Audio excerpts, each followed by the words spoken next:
Hey gardeners, this is Jeff at Whirlwind Family Farm. We're over at the tool shed today because we're about to do some repairs on a drip line. If you've ever used drip lines, they're great for watering those vegetables and plants, but it's just a matter of time before they'll spring a leak.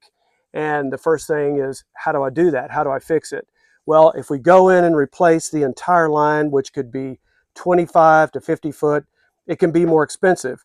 Where if we use a 89-cent or 90-cent splicer, it's going to save you time, it's going to save you money, and just make the job that much easier. So we're going to go over, show you how to do that. But first, before we go over there, remember to like, subscribe, hit the bell for notification. It really does help the channel.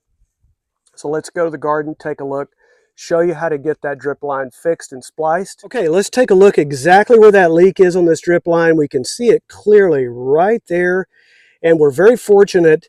It's in a spot where we can just cut this section out, go in with a splicer. We're going to show you how to do that.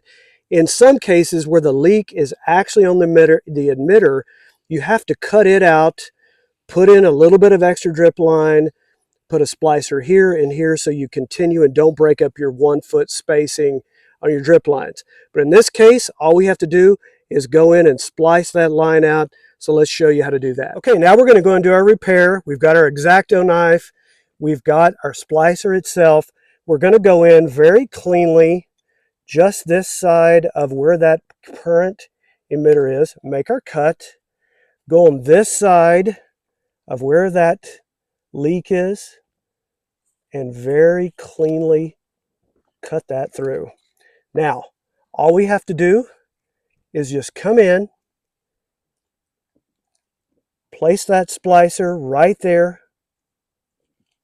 tighten that end, come in from this angle, we've got it tight, tighten it down, and literally it's that simple. The repair has now been done, the leak has been stopped.